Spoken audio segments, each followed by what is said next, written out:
Matematika hingga saat ini masih menjadi momok bagi sebagian murid sekolah karena dianggap sulit. Dan mata pelajaran ini juga menjadi tantangan tersendiri bagi guru agar lebih mudah dipahami dan disukai oleh para murid. Oleh karena itu, mahasiswa Fakultas Pertanian UB berhasil menciptakan inovasi bertajuk MAFAN, Math is Fun. Inovasi alat peraga matematika berbasis matras interaktif dalam ajang Tanuto Student Research Award awal November 2022 lalu. Seperti apa detailnya bersama saya Khairunisa. Let's talk about it.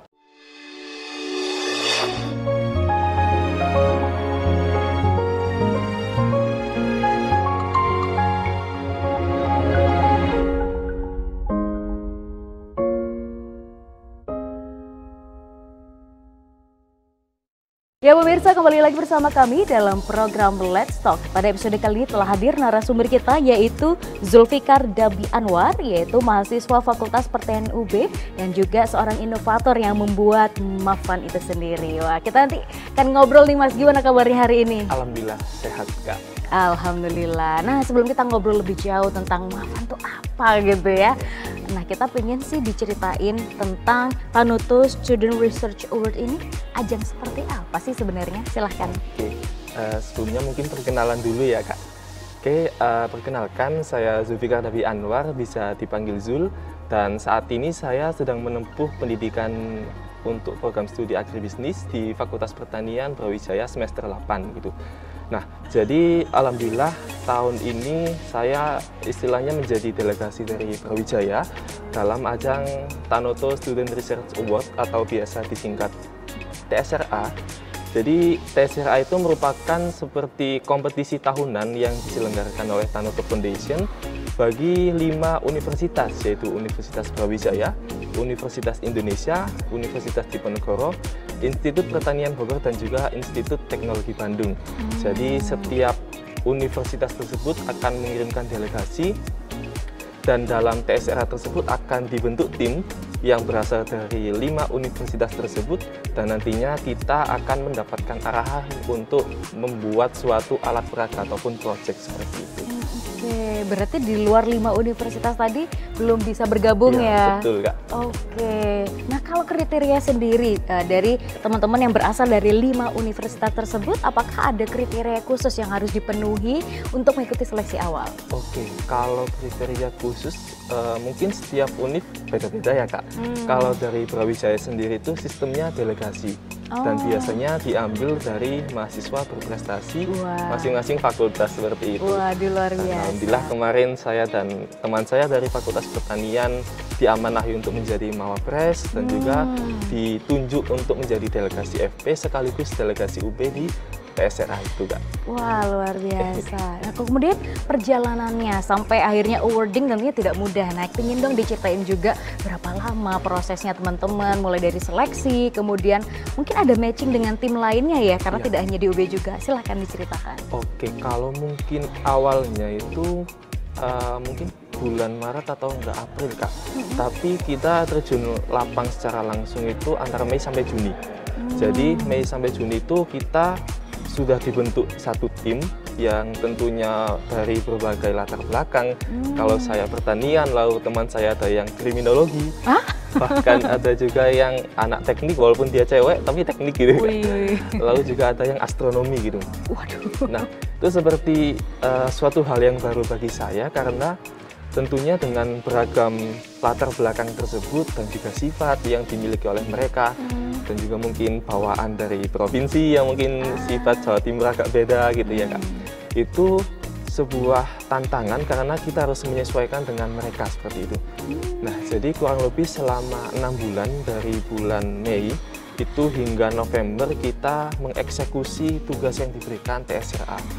Jadi dari awal kita memang diberikan pelatihan, yaitu bagaimana kita menentukan ide, bagaimana kita mengumpulkan data di lapang, dan bagaimana kita merealisasikan gitu. Nah, hingga suatu ketika kita diberikan dana masing-masing, lalu kita akhirnya merumuskan suatu alat peraga. Bikin prototipe-nya. Iya, tapi sebelumnya itu agak sedikit bingung nggak, karena otomatis dari masing-masing kita itu punya pendapat yang berbeda gitu. Oh, untuk penentuan idenya apa? Gitu. Benar. Tapi apakah dari tema itu sendiri sudah ditentukan? Misalnya tema secara garis besar semua harus bikin tema ini loh gitu. Sebelumnya kalau temanya itu lebih ke alat peraga, Kak. Nah, tapi kalau misal kita kan punya pendapat masing-masing ini. Saya pertanian, jadi idenya ke arah pertanian gitu. Lalu juga anak kriminologi, otomatis bagaimana mengurangi kriminal gitu ya. Nah, terus perbedaan pendapat itulah yang kemudian memutuskan kita untuk harus terjun lapang. Kita observasi dulu ke masing-masing provinsi, kita ambil data dan ternyata matematika yang paling menempati peringkat tertinggi sebagai mata pelajaran yang paling susah gitu. Jadi kita satukan semangat dan juga kolaborasi tim untuk membuat matematika dalam alat peraga gitu. Wah, keren. Nah, ini kan teman-teman juga dari universitas yang letaknya tidak dekat gitu ya. Terus gimana nih cara untuk komunikasi sampai akhirnya muncul prototipenya itu? Oke, kalau untuk komunikasi pastinya Google Meet atau Zoom gitu, seperti kuliah gitu ya. Nah, tapi untuk realisasi kebetulan dari tim membagi 2 divisi, Kak. Divisi Jawa Tengah sama Jawa Timur yang agak dekat gitu ya. Lalu divisi sisanya yang Jabodetabek gitu. Nah, jadi mereka yang Jabodetabek itu karena ada anak yang base-nya teknik, mereka yang realisasi inovasi. Nah, lalu yang divisi Jawa Timur, Jawa Tengah itu mereka ataupun kita itu lebih ke arah desain, administrasi, dan juga bagaimana menyusun kurikulum SD dalam sebuah skrip gitu ya, nanti direalisasikan gitu. Oke, nah ini menarik nih. Kenapa segmen atau target marketnya itu SD? Oh iya. Nah, jadi karena SD itu istilahnya anak-anak yang masih butuh pembelajaran yang menarik untuk mereka itu biar tidak bosan seperti itu. Dan juga biasanya kalau kita di SD itu sudah bosan akan pelajaran, biasanya juga otomatis ke bawah gitu, sampai ke SMP akan lebih susah, ke SMA juga gitu. Jadi momok ya untuk mata pelajaran tertentu. Benar. Wah, menarik nih. Jadi kita rencana untuk menanamkan bahwa matematika itu fun gitu loh. Karena itu fun gitu inovasinya. Gitu. Siap. Wah, ini makin menarik nih kalau kita ulas lebih lanjut pemirsa, tapi di segmen berikutnya jangan kemana-mana, tetap di program Let's Talk.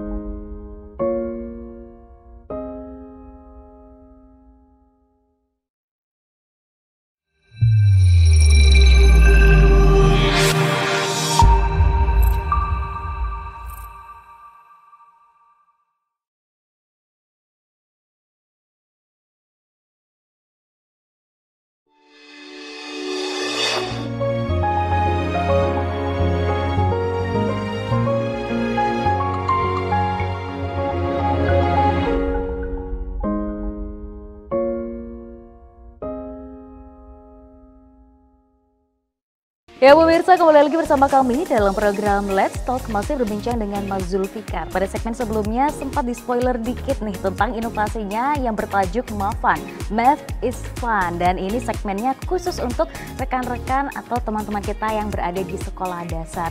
Dan kita sebenarnya penasaran nih, apakah sebenarnya Mas Zulfikar ini juga punya circle tertentu di mana mempunyai keresahan terhadap matematika atau pengalaman pribadi sampai akhirnya oke, kita harus bikin ini selain dari observasi yang dilakukan oleh tim juga.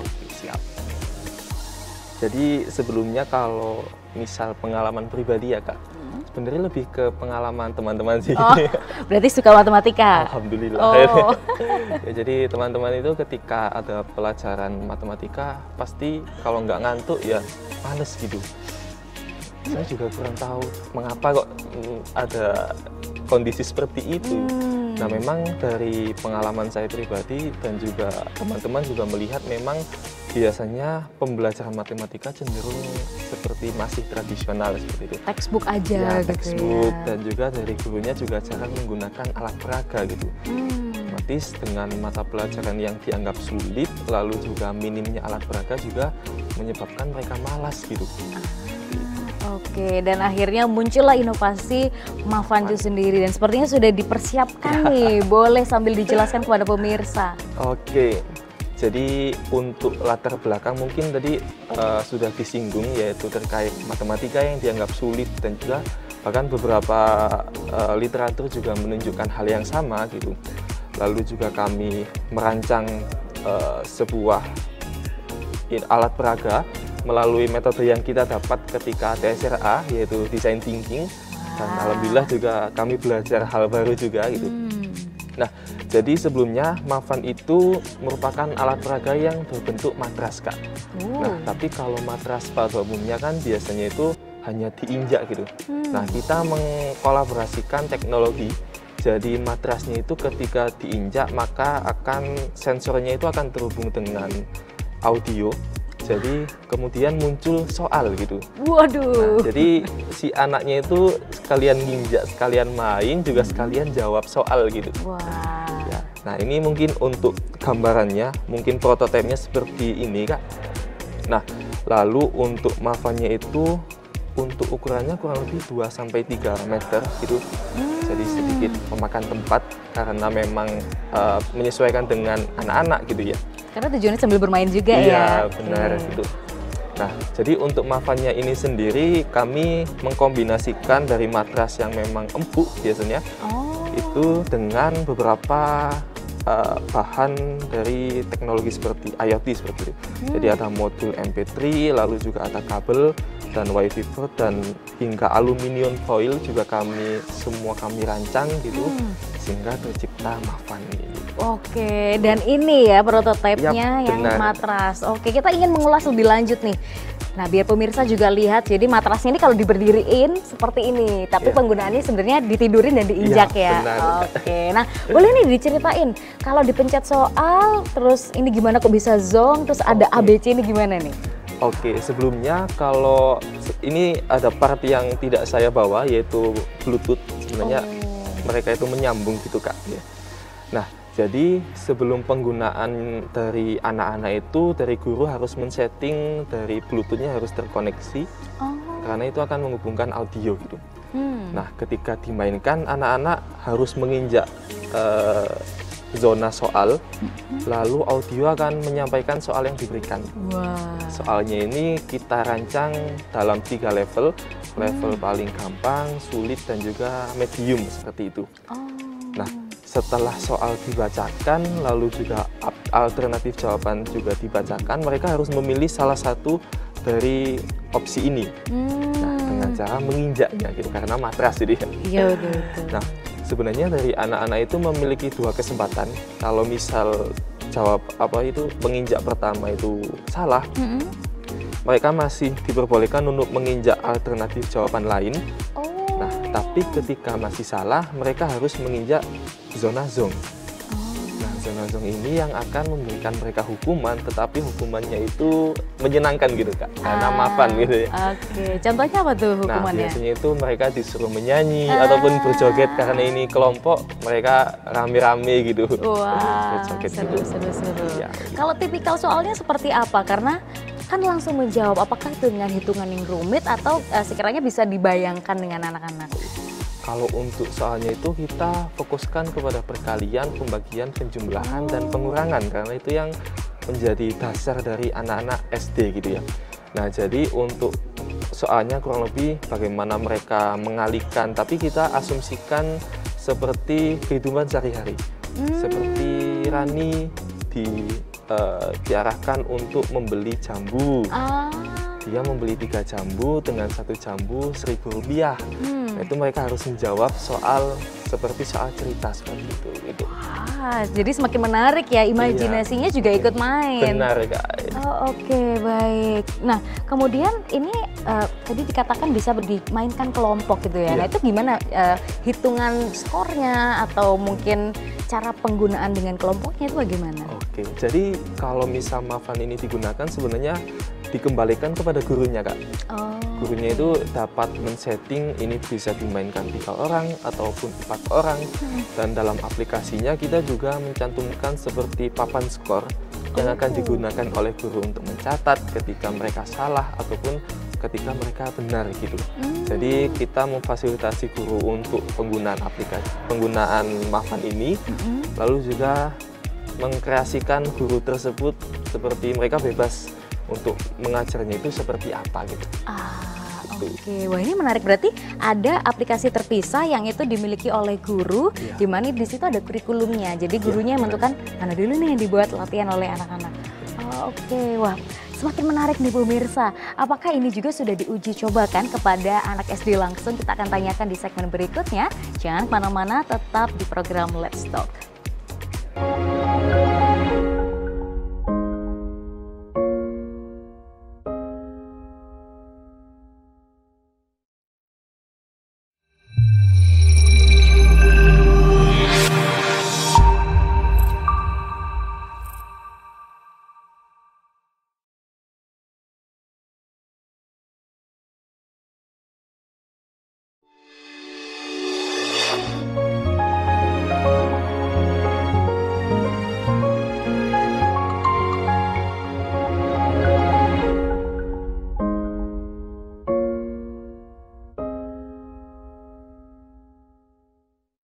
Ya pemirsa, kembali lagi bersama kami dalam program Let's Talk, masih berbincang dengan Mas Zulfikar untuk membicarakan inovasinya bertajuk Mafan, Math is Fun.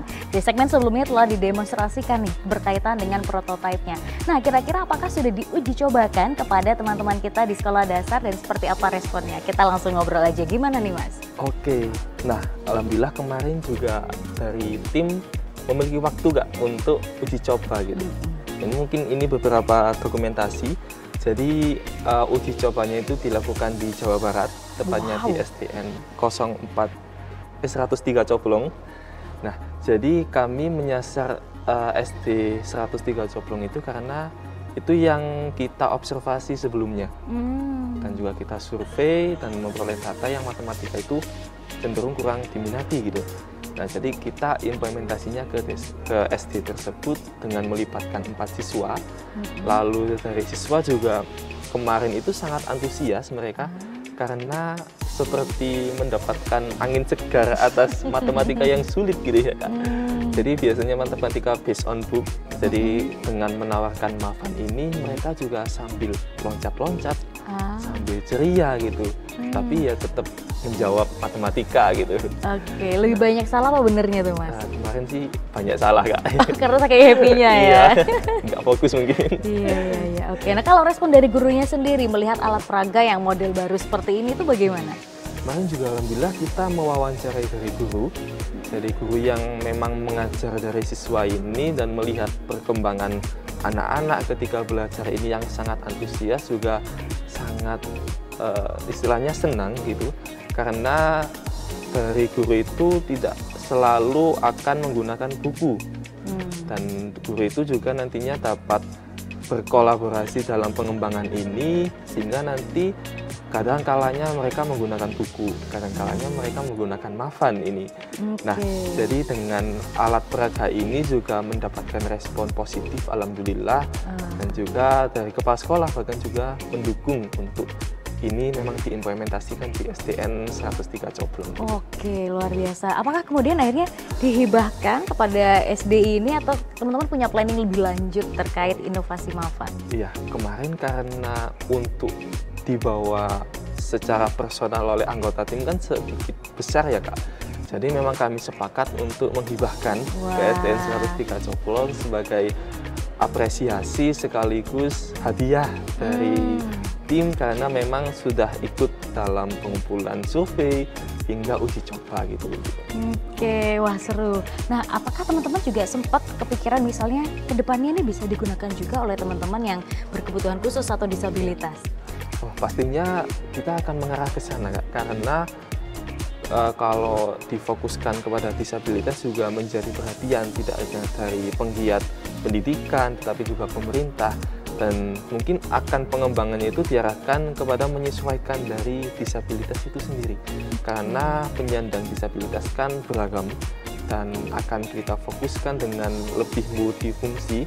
Mungkin bisa dikombinasikan dengan visual gitu yang mereka tidak hanya mendengar, lalu juga mungkin lebih terfokus pada aspek lain, dan itu akan menjadi luar biasa ketika Mafan ini dikembangkan dengan sasaran penyandang disabilitas. Oke, wah ini berarti planning ke depannya gitu ya. Nah, kalau sekarang berbicara yang saat ini, apa sih sebenarnya kelebihan dan kekurangannya ketika ini dikombinasikan dengan kurikulum yang ada? Oke, Kalau kelebihan sendiri pastinya dapat meningkatkan antusiasme dari siswa, Kak.